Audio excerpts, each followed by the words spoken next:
Jika bisa dilakukan, maka faka'annama yasumu ad-dahra.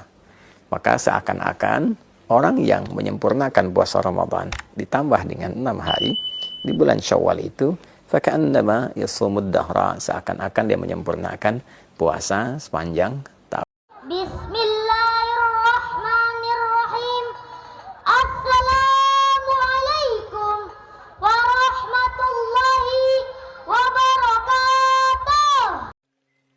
Tentu kita berharap seluruh rangkaian ibadah yang telah ditunaikan berkenan diterima oleh Allah Subhanahu wa Ta'ala dengan penerimaan terbaik, insya Allah. Semoga Allah mengampuni seluruh dosa-dosa kita, memaafkan kesalahan kita, mengabulkan doa-doa kita, dan menaikkan derajat kita dari sekedar hamba Allah yang beriman menjadi hamba Allah yang bertakwa.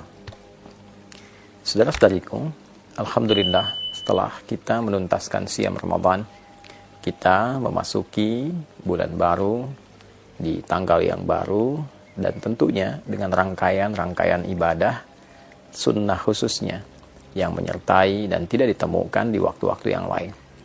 Syawal adalah bulan spesial. Saat hari pertamanya, selain melepaskan kita dengan rangkaian ibadah Ramadan, juga menghadirkan rangkaian ibadah sunnah-sunnah yang hanya ditunaikan di waktu itu saja. Mulai dari sholat Idul Fitri di hari yang pertama, memperbanyak takbir, membangun dan mengeratkan silaturahim, dan disusul pada hari-hari berikutnya dengan menu-menu sunnah yang tentu melahirkan keistimewaan yang tidak sama dengan waktu-waktu lainnya.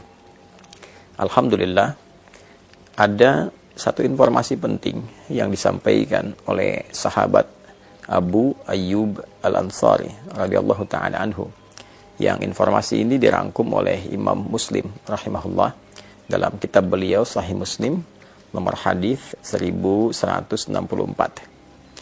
Informasi ini bersambung hingga ke Rasulullah SAW saat beliau bersabda, "Man shoma Ramadana wa atba'ahu sittan min Syawal faka'annama yasumud dahra."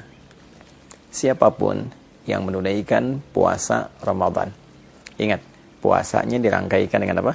Ramadan. Man shoma Ramadana. Siapapun yang menunaikan puasa Ramadan, thumma atba'ahu sittan min Syawal, lalu diikuti dengan menunaikan puasa sunnah di bulan Syawal sebanyak 6 hari. Nah, 6 hari ini bisa dilakukan berturut-turut. Misal, Anda memulai, misalnya ada yang bahkan sudah di hari ini, di hari Senin, ada yang memulai di hari Selasa atau Rabu misalnya. Silahkan, bisa dilakukan berturut-turut. Kalau Anda mulai di hari Senin, saat ini sudah dilakukan misalnya, alhamdulillah, maka Senin, Selasa, Rabu, Kamis, Jumat, Sabtu. Ada yang melakukan di hari Selasa misalnya, ya, bisa Anda lakukan di Selasa, Rabu, Kamis, Jumat, Sabtu, Ahad. Ini yang berturut-turut. Tapi kalau Anda pun menginginkan waktunya terpisah karena ada kegiatan-kegiatan lain yang tidak bisa ditinggalkan, misalnya membangun silaturahim, ada acara halal bihalal yang mempertemukan banyak kalangan untuk mengeratkan kembali silaturahim, membangun ibadah sosial yang tingkatannya juga cukup tinggi, maka boleh dijeda yang kemudian Anda bisa dilakukan, misalnya kesempurnaannya sampai bahkan terbentang di akhir Syawal. Jadi jika Anda memulai misal di tanggal yang ketiga, maka 3, 4, 5. Saat tanggal 5 ini misalnya ada satu undangan khusus yang tidak bisa Anda hindari, dan untuk menghormati itu ada hidangan-hidangan yang dapat dinikmati bersama. Maka Anda bisa jeda dulu, lalu Anda lanjutkan di tanggal yang berikutnya. 5 misalnya jeda, 6, 7, 8, dan seterusnya sampai 6 hari. Atau juga mungkin di sela-sela itu ada yang terjeda, ya, yang penting Anda mengambil, tidak harus berurutan, ya, berurutan tadi dilakukan baik, tidak berurutan pun tidak ada masalah. 6 hari itu. Jika bisa dilakukan, maka faka'annama yasumu ad-dahra. Maka seakan-akan orang yang menyempurnakan puasa Ramadan ditambah dengan 6 hari, di bulan Syawal itu faka'annama yasumud dahra, seakan-akan dia menyempurnakan puasa sepanjang tahun.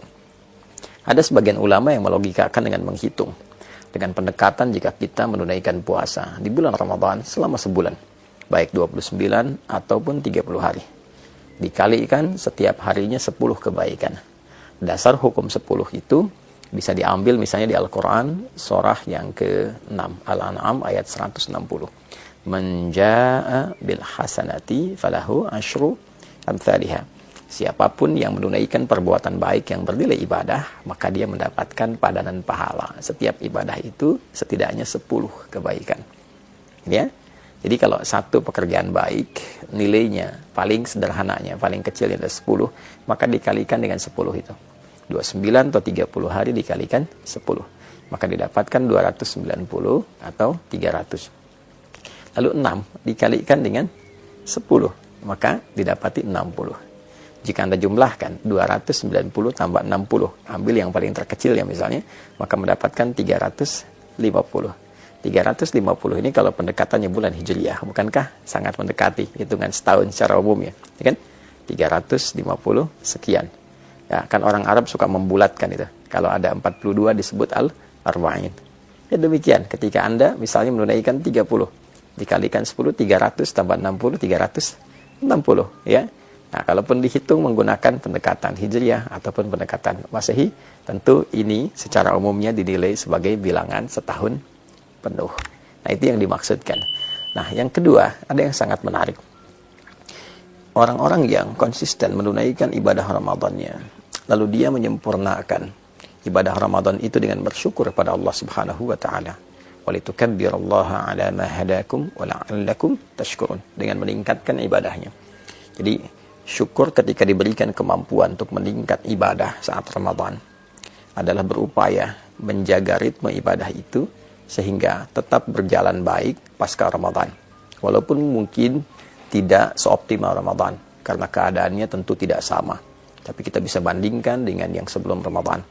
Jika sebelum Ramadan mengajinya hanya 3 ayat, maka pasca Ramadan misal kita dapati 1 halaman, kita dapati 1 lembar. Lalu itu terjaga. Lalu ditunjukkan juga dengan kita berkomitmen meningkatkan ibadah seperti puasanya. Dan diawali dengan puasa apa? Sunnah. Di bulan apa? Syawal. Nah, itu yang mahal. Itu yang mahal. Jadi poinnya adalah ketika kita mampu mensyukuri nikmat menunaikan ibadah Ramadan dan mampu mengaktualisasikan semua nikmat itu dengan meneruskan secara konsisten ibadah-ibadah kita dalam rangka syukur kepada Allah, itu yang diapresiasi tinggi oleh Allah Subhanahu wa taala. Sehingga nilai puasa kita bukan terbatas di Ramadan, tapi seakan-akan setiap waktu terjaga sampai ketemu Ramadan kembali. Itu esensinya. Jadi bukan sekedar tambah 6 dihitung, apalagi kalau menggunakan satu pendekatan yang tidak keren. Karena ada perbedaan 29-30, maka saling memperbincangkan ini yang sempurna, ini yang setahun, yang tidak. Bukan. Esensinya bukan itu. Esensinya bagaimana kita bisa menjaga spirit Ramadan kita sehingga berlangsung secara kontinu sampai dengan akhir di bulan Ramadan itu, terus berlanjut 11 bulan berikutnya sehingga terjaga kondisi spiritualitas kita seakan-akan kita dalam kondisi puasa selama setahun. Itu poinnya ya. Jadi memahami makna secara real, memahami lafzi tadi, memahami makna secara kontekstual. Ada yang tekstual, ada yang kontekstual. Kalau kita padukan keduanya secara tekstual, pahalanya seakan-akan didapati selama setahun. Secara kontekstual, dia terjaga selama setahun dengan spirit puasanya. Dia meningkat ibadah, dia menghindari dosa sampai dia bertemu Ramadan berikutnya. Kalau mampu dilakukan seperti itu, maka ada kebanggaan saat dia pulang menghadap Allah Subhanahu wa taala. Lis-shaimi farhatani. Ada 2 kebahagiaan, kebanggaan bagi orang yang telah menunaikan puasa. Farhatun 'inda yuftir. Maka kebahagiaan pertama ketika dia tengah berbuka, saat dia puncaknya memasuki Idul Fitri. Dan yang kedua, saat ia menghadap kepada Rabb-nya, membawa pahala puasanya karena berhasil menaklukkan nafsunya dan berhasil menjaga ritme puasanya dalam kondisi spiritual yang baik sampai di ujung wafatnya. Semoga kita semua digolongkan pada golongan-golongan terbaik yang mampu menjaga ritme ibadah kita pasca Ramadan, meningkatkan kemampuan terbaik kita dalam mengabdi kepada Allah dimulai di bulan Syawal ini, dan insya Allah wafat dalam keadaan husnul khatimah. Adi Hidayat. Assalamualaikum warahmatullahi wabarakatuh.